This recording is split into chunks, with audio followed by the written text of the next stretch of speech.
Today, we are not just talking about 5 phones, we are talking about 5 very different answers to 5 very different problems. And by the end, you will know exactly which one deserves your money, which one deserves your respect, and which one here is just to flex on your friends. This video starts budget, gets smarter, gets weirder, and then ends with the absolute flagship madness. Justify and that's it. Shalom to you, and let's get started.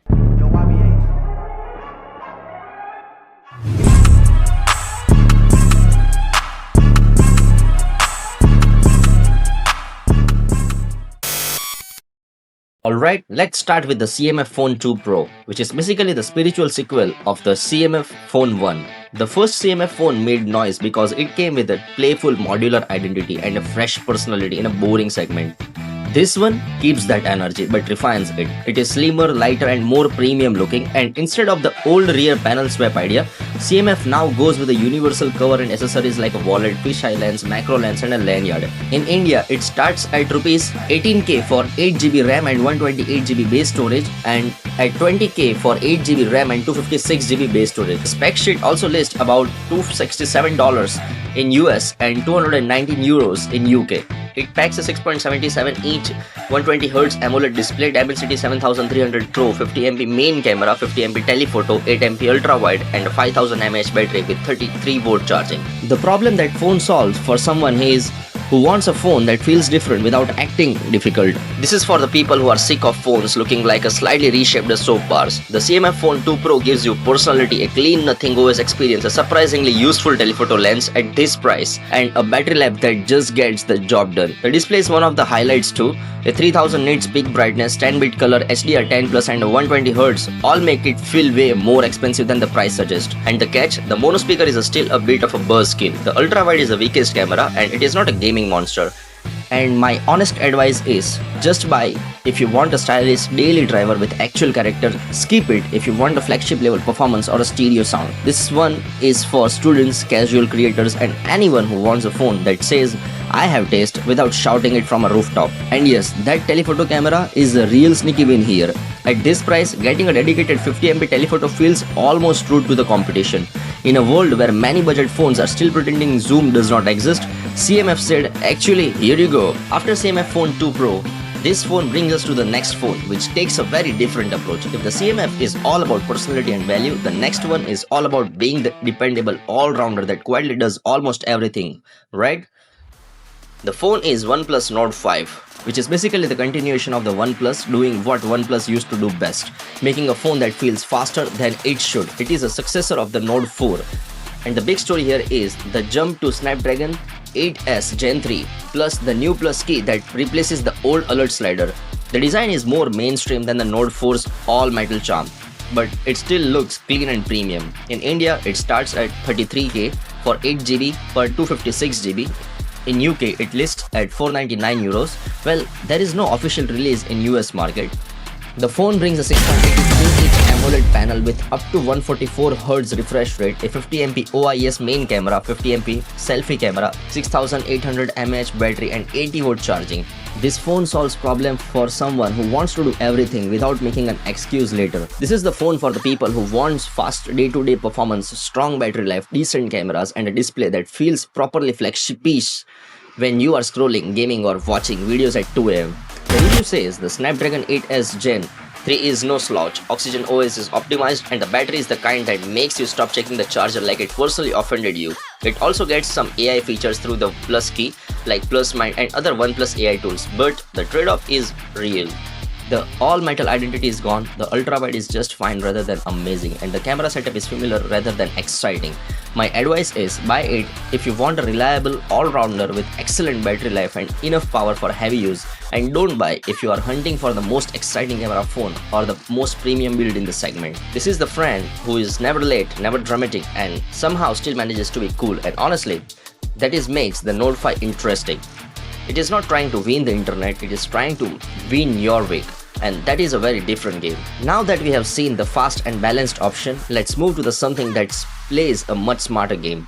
This next phone does not scream for attention, it wins it through software, cameras and a long term. The phone is Google Pixel 8a. The Google Pixel 8a is Google doing what Google does, taking a practical formulas and polishing it just enough to make the competition sweat. The Pixel A series has always been about camera quality and clean Android more than raw performance, and the A continues that legacy while pushing the harder on the AI. Compared to Pixel 7a, it raises the price and steps into premium mid-range territory, while also bringing the Tensor G3 7 years of OS security, features dropout support, and features like audio eraser, magic editor, best take, and face unlock. In India, it starts at 52k for 8GB per 128GB and at Rs 59k for 8GB per 256GB. In US, it priced at $499 and in UK, it priced at €499. The only problem that phone solves is that someone who says, I want a phone that is actually pleasant to use, takes great photos and will not become obsolete before I'm emotionally ready to replace. The Pixel 8a is made for people who want reliable photography, the cleanest Android experience and want long-term software support without jumping all the way to the full flagship.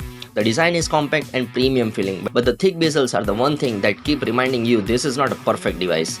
Performance is fine for daily tasks, but gaming and heat are the weak points. The review makes that very clear.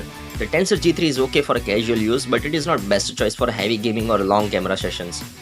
My honest advice is, just buy it if you want the camera consistency, software and long-term support matter more to you than a raw speed, and just keep it if you want the best battery, the fastest charging or a phone that will dominate benchmark like it's training for the Olympics. This one is for people who want a dependable smartphone, not just a loud one. And that is the real Pixel magic.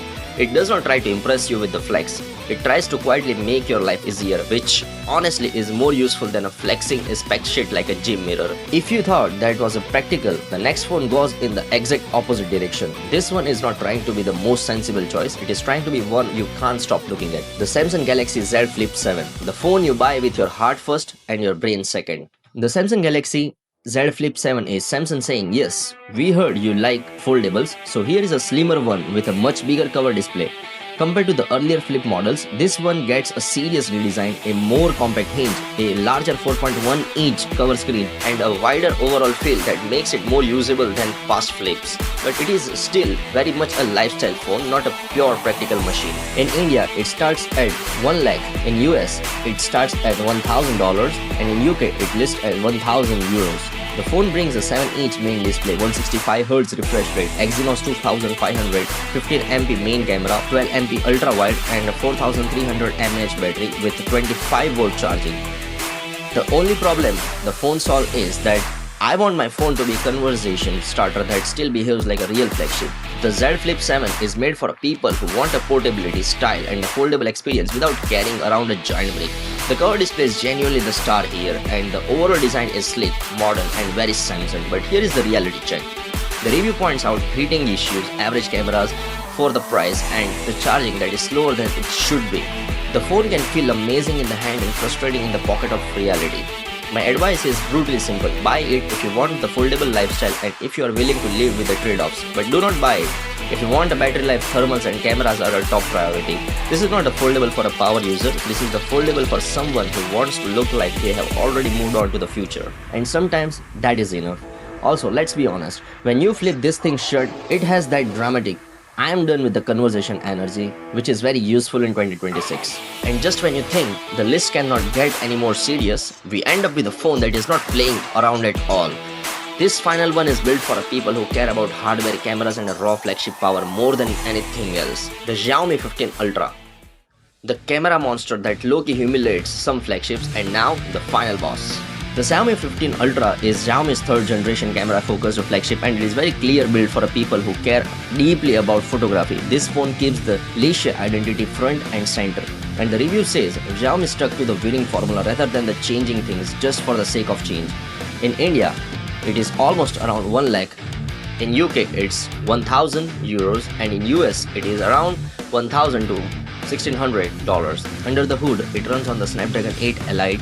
It has a 6.73-inch LTPO AMOLED with 3200 nits peak brightness, a 200MP periscope telephoto, a 1-inch main sensor, a 5410 mAh battery, 90V wire charging, 80V wireless charging, and UFS 4.1 storage. The only problem the phone solved is for someone asking why is my flagship camera still not doing enough.